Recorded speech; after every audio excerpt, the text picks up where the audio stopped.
UFC Fight Night, Royval versus Kape takes place this Saturday, and the last fight card of the year. And this is a sleeper card. People are kind of trashing on it. It does suck that it's in the Apex, but you know, you got some good prospects like Kevin Vallejos, got Cezary Oleksiejczuk's brother fighting Cesar Almeida, who is a good kickboxer, Morgan Charrier. A lot of people that the UFC has been trying to get behind lately. So we'll see how it plays out. We start off with the early prelim opener. Or just a prelim opener. This is a catchweight bout, apparently, of Bobby Green versus Lance Gibson Jr. Bobby Green is coming off of a loss to Mauricio Ruffy. He just got spinning wheel kicked by Mauricio Ruffy. And then before that, he had one of the latest stoppages ever against Jalen Turner. And honestly, I'm just going to go with Lance Gibson just based off that. I think Bobby Green's done. You know, he changed his name to King. I'm never calling somebody King because that's his name. It's fucking dumb. So I'm rooting for Lance Gibson. And oh my gosh, I'm rooting for Lance Gibson just because of that. Anyways, Lance Gibson by whatever he wants.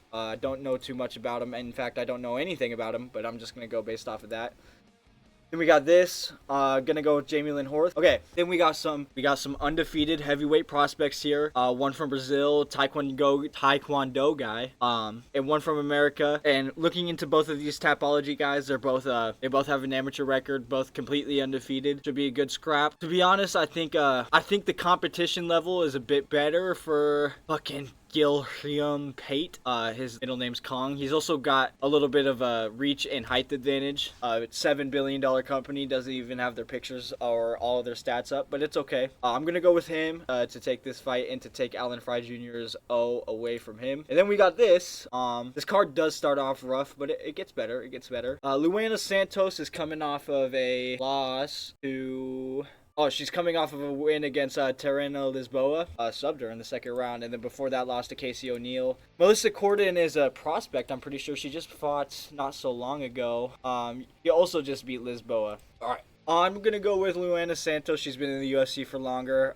Melissa Corden just made her debut not too long ago, so I'm going to go with her. We move on to the heavyweight division again. Steven Asplund versus Sean Sheriff. I'm going to go with Sean Sheriff. I think he's just in a bit better shape than Steven Asplund. Asplund had that TKO or KO on the Contender Series and then said he was going to lick Dana White's toes. But if you look at the guy that he fought, he's 3-1, so dude's shit anyways. Sean Sheriff is also 4-1, but he's not a complete obese fat slob, if you know what I mean. And he took Justin Taffa into the second round, and that's a guy that Justin Taffa has been in the UFC, so he's had a bit more UFC experience. I'm going to go with Sean Sheriff. By whatever he wants. Now we start getting into some good fights. Yaroslav Amosov, fighting out of Ukraine, Bellator champion, taking on crafty man vet Neil Magny. I'm going to go with Yaroslav Amosov. He's only got one loss in his whole career, and that's to Jackson. I think his name is Jason Jackson. Here, let me fact check.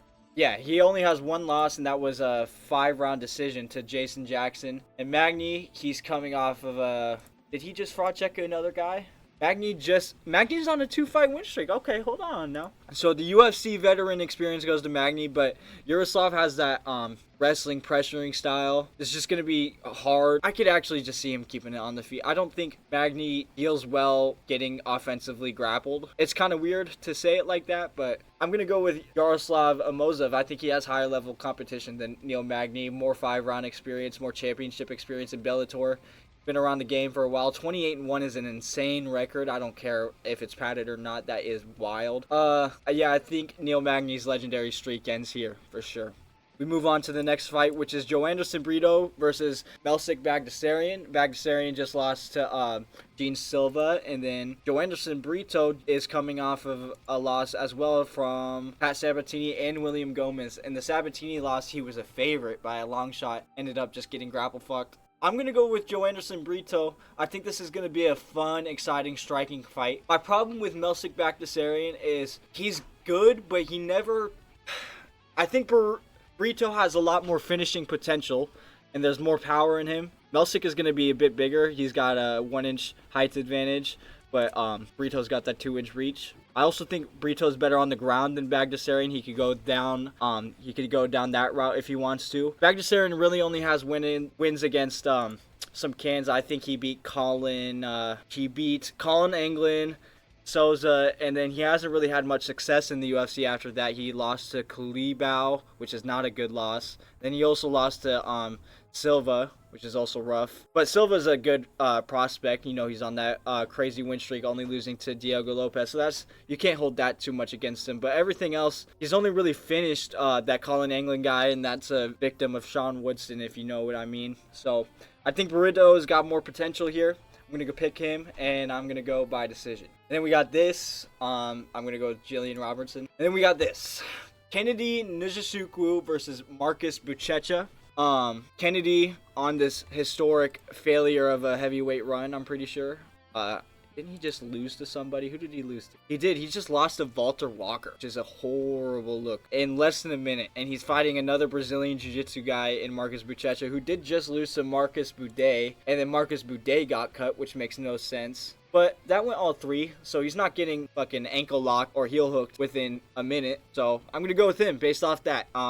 Marcus Buchecha, I think he's got a grappling advantage over Nzechukwu. And Nzechukwu gets hurt by 205ers, and Buchecha is never going to make 205. I mean, just look at him. He's jacked 250, maybe on steroids too before the UFC. I don't know. Just look at his pictures pre-UFC. I'm going to go with him, and I'm going to go with him by second round submission. Maybe rear naked choke. He's just big, and it's a big dude to get on off the top of you, especially with Nzechukwu carrying around all this extra weight at heavyweight. Then we move on. We're in the main card, by the way. This is a short card, I feel like. How many fights are on here? 1, 2, 3, 4, 5, 6, 7, 8, 9, 10, 11, 12, 15. Oh, it's not bad. I guess I'm just flying through all the ones I don't care about. Malik Costa versus Borges Charrier.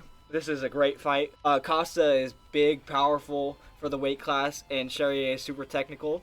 Charrier is coming off of a loss to Nathaniel Wood, which was a great fight. No, he just beat Nate Landwehr via TKO in the third. Why don't I remember that? He lost to Wood before that, in which he dropped Wood in the second, I'm pretty sure. No, Nathaniel Wood dropped him, which is crazy because Nathaniel Wood isn't really known for having that much power in his hands. Malik Costa beat C-Rod. He beat Christian Rodriguez, and he's also beating Julian Erosa. He's on a little streak, actually. He's on a 4-fight win streak. He's got 2 finishes, 2 against Andre Fili and then Nerdy and Becke.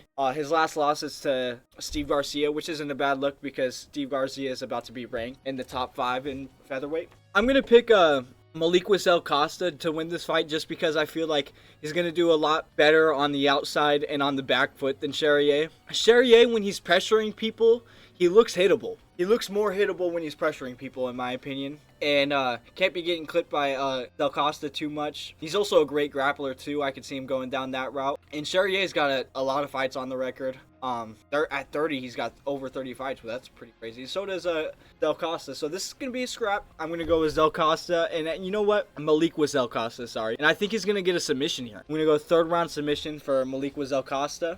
We move on to Cesar Almeida versus, I don't know how to pronounce his first name, but I'm going to go with the last name, which is Oleksiejczuk. This is Mikhail Oleksiejczuk's younger brother. He's coming off of a big KO win on the Contender Series, which is off of the best Contender Series season I've ever seen.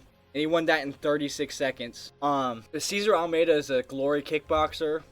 It's going to be a good fight on the feet. And I just think you can't go into a fight with Cesar Almeida with the game plan being striking, because even like Roman Kopylov had to resort to the grappling against this guy. So I could see a world where Cesar Almeida puts Oleksiejczuk down and out in the first round. So I'm going to go with Cesar Almeida, and I'm going to go by round 1 KO, because the only losses on Oleksiejczuk record has been guillotines, and who knows? The people that 1-1, 14-0. Ooh, I don't know. I actually do like the competition level of Oleksiejczuk here. Beat Tom Breese, that's an ex-UFC fighter. I'm still going to go with Cesar Almeida, but maybe not by finish. Definitely not by finish. I'm going to go with Almeida, and I think he's just going to land a bit more damaging shots than Oleksiejczuk. 3-round fight. Should be a banger. We move on to the next one, which is the co-main event. We got Giga Chikadze versus Kevin Vallejos. We are siding with Kevin Vallejos. I'm going with Kevin Vallejos, baby. And I think Giga is... There's something weird about Giga. I just know he doesn't have a good chin. And I'm waiting for someone to just shut his lights out. Almost. Which sounds horrible to say. But this guy is so frail and thin at... Oh, this is a 145 pound fight. He missed weight in his last fight. He's also 37 years old. Kevin Vallejos is 24 on a streak. He just had that scrap with Danny Silva, but I like that. You know, he showed some improvements. And Giga is he's losing to David Onama, losing to Brendan Allen. The Calvin Kattar fight, I think Kevin Vallejos is just a way better version of Calvin Kattar. So I'm going to go with Kevin Vallejos, and I could see him easily finishing Giga Chikadze within the first 2 rounds. Maybe it goes all 3, but yeah, Kevin Vallejos, one of the best prospects right now at 145, I would say, and I think he gets it done. So we move on to the main event, which is Brandon Royval versus Manel Kape. And I'm going to go with Brandon Royval, and I think he's going to submit Manel Kape in round 4 or round 5. I was rewatching that Tatsuro Taira fight, and Royval had a lot of good offensive and defensive grappling moments. And look what Taira just did to Brandon Moreno. It's just hard to see a world where Manel Kape could be out-grappled by Muhammad Mokaev and not out-grappled by Brandon Royval, because Mokaev was a guy that's shooting to his knees and shooting bitch soy takedowns against Alex Perez. And Brandon Royval has great boxing too. He throws insane 6-punch combinations. He has good lead uppercuts. Demetrius Johnson says he just throws stuff out there, but I could see he lands good. And when Brandon Royval was in southpaw, he was landing a lot of shots, a lot of straights on Taira, and I think he could do that the same way to Manel Kape. Manel Kape also lost to Hiraguchi on the on Ryzen not too long ago, and look at what Hiroji Hiraguchi is doing.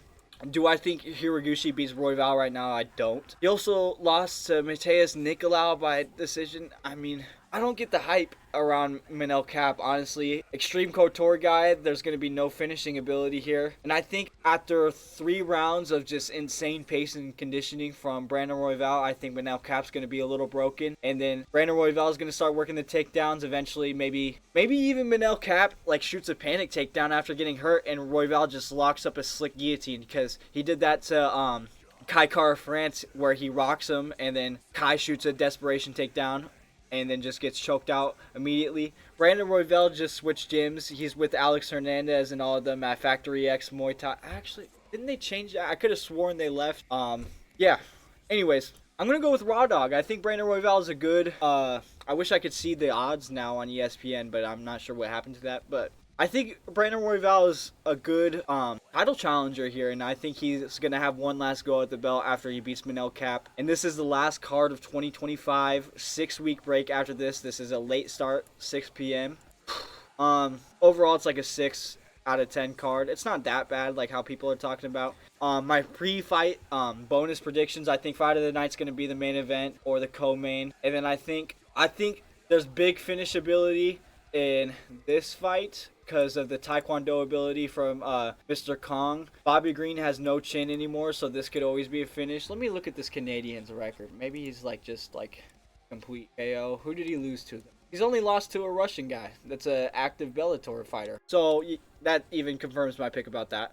Finishes, I think this, maybe this Brito fight. This should be on the main card over fucking this Kennedy Nishishiko versus Buchecha fight. Buchecha literally lost in his debut. I have no idea why he's in front of Joanderson Brito, a guy who had a lot of hype just last year. But yeah, that's that.